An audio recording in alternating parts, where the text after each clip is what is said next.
Hey, we're Brown Horse, and you're listening to Down in Albion. And I'm delighted to be joined by Brown Horse. Hello. Hey, how's it going? Very, very good. Welcome to New York City. Thanks. Would you like for listeners to introduce yourselves? Yeah, sure. You want to? Hey, I'm Emma. I play bass and pedal steel in Brown Horse. Yeah, I'm Patrick, and I sing and I play guitar. I'm Rowan. I play keys and accordion. I'm Niall. I play bass and lead guitar. You are very welcome to Down in Albion ahead of your debut New York show here at Nightclub 101. How does it feel to be in New York? Feels pretty great. I mean, it's the kind of a thing that you kind of dream about doing. We've been on tour over here for 3 weeks now. We started in LA and worked our way up the West Coast, and have driven ourselves all the way over to this side of the country. Yeah, so we've had a lot of time to sort of think about this show, and yeah, we're just really looking forward to it. I'm sure you've learned what a big country it is when you're driving around it. Yeah, it really is. So just take us back a little bit to your early days. How did you meet and form as a band? You want to say this one? Oh yeah, sure. I met these guys, well, three of them, in Canterbury. I was going to university doing a master's degree, and Patrick and Rowan were, doing a different course at the same uni. And we started a little folk band. We were playing a bunch of like old time folk and like Michael Hurley covers, like stuff like Bonnie Prince Billy, just in open mics all around the city. And Emma came up and joined us. And yeah, I used to play banjo, Rowan was an accordion, Patrick was on fiddle, and Emma would play guitar.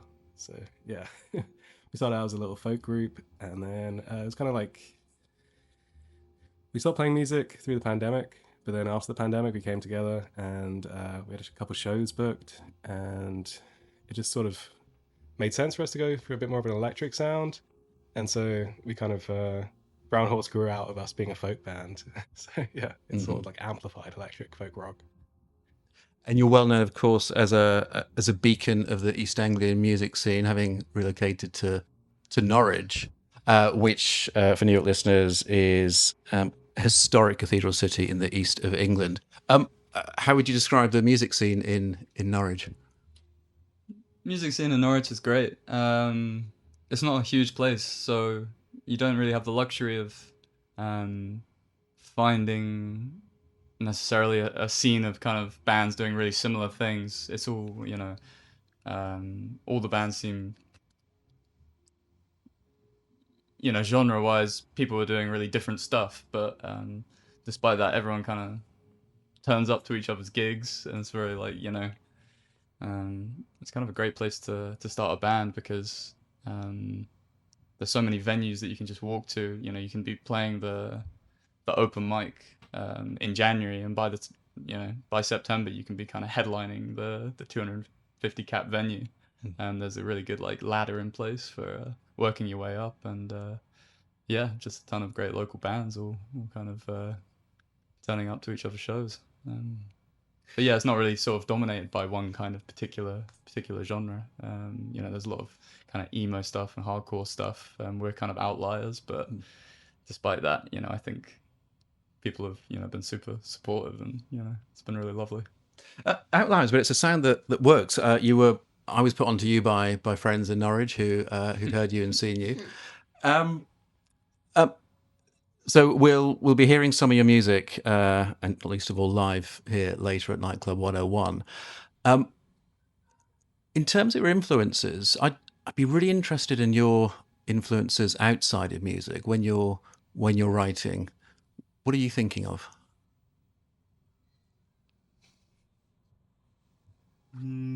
Yeah, we're all pretty big readers. These three all did like poetry and literature degrees. I didn't, but I read a lot of books. I really like Flannery O'Connor and Annie Proulx and sort of Southern Gothic sort of novels. Any sort of book with strange people maybe doing immoral stuff in difficult places. That's sort of a big thing that I think I draw on and think about. strange people doing immoral stuff in difficult places kind of sums up this city, I think. So you're in the perfect place. And I mean, what role, if any, has this country, has America played in shaping your sound, your influences? I mean, there's, we haven't tried to, how do I want to put this? I think we've obviously taken a huge amount of influence from American bands and American musicians, and just tried to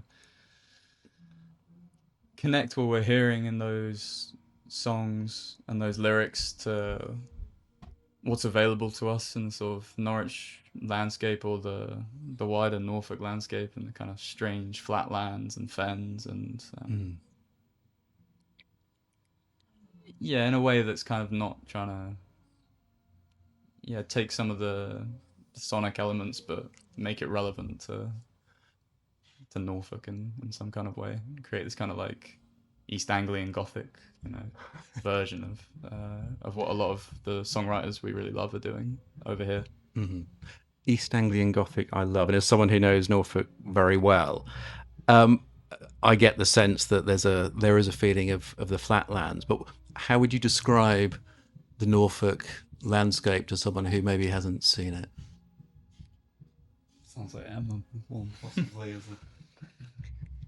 Sort of quite Norfolk landscape is quite flat and sparse and sort of agricultural, factories, grain stores, that sort of landscape setting. A lot of grey weather, a lot of rain and sleet, but also kind of pockets of beautiful coastline and sort of a lot of wetland areas. The place that we recorded our album in, Norfolk, is sort of surrounded by these kind of beautiful, strange wetlands that kind of, I think, seep into our music quite a lot. And on your travels around the US on this tour, have you encountered anywhere that feels a bit like home? Yeah, I was gonna say we drove through North Dakota about 10 days ago, which feels very strange to think about. But yeah, after driving up the West Coast and then through Montana with all the mountains, suddenly we came out the other side and we were in this sort of flat agricultural expanse, and we were like, we could see the irrigators and the farm fields, and we were like, okay, yeah, this this computes, which is strangely. It was less exciting, but it was strangely comforting after being away for a couple of weeks. Nice to hear. And so on this, your debut North American tour, what so far have been your best experiences, your favourite memories? We played the Hideout in Chicago, which is a venue that a lot of our favourite bands have played, and kind of has a real history that connects with the genre we're into and stuff.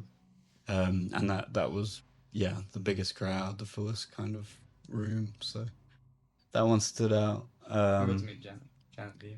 Yeah, we got to meet Janet Bean from Fruitwater, who are one of my favourite bands, and she brought us all shirts, and Emma's got one there from some kind of warehouse with sort of old merch they had. Sounded like she just like rifled through it. I got to bring these guys something.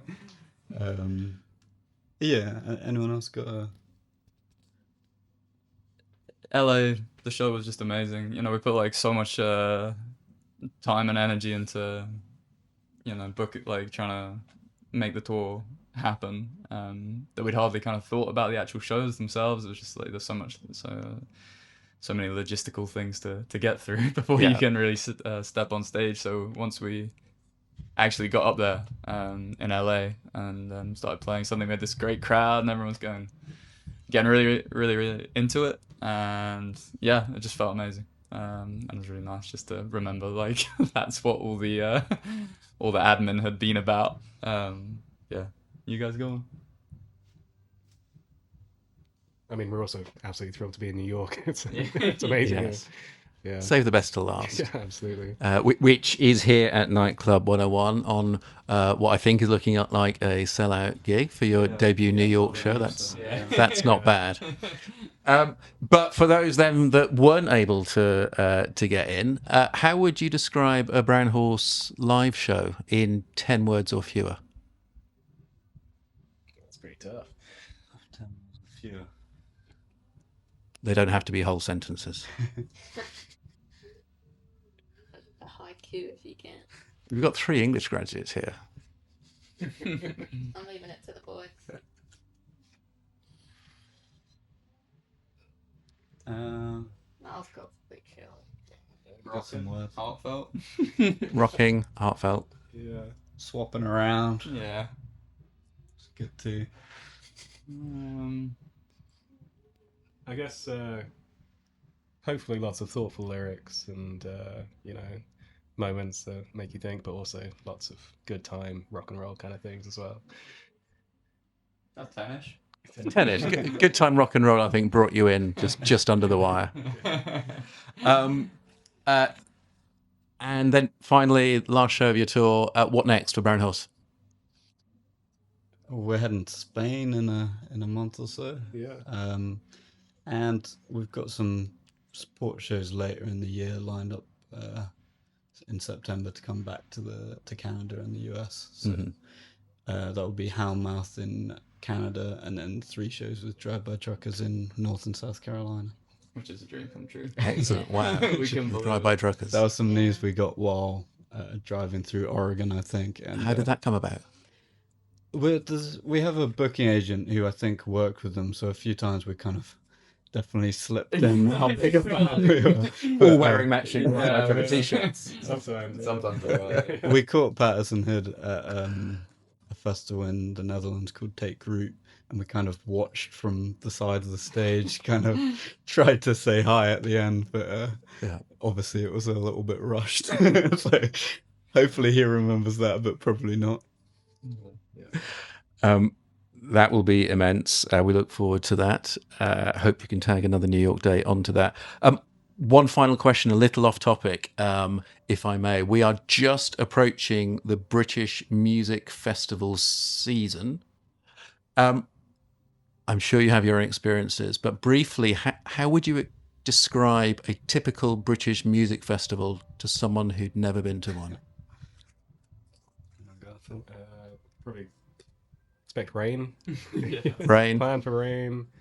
In our experience, we've had the water cut off as well, so basically plan for anything, and a lot of drinking. Yeah. Chance to see a lot of bands you hadn't necessarily seen. I think that some of these festivals are pretty good at promoting new bands and giving them a platform that they wouldn't necessarily expect to get, like us. Really. It's been an absolute pleasure. Thank you so much, Brown Horse, and look forward to tonight. Yeah. Thank you. Thanks. Thank you.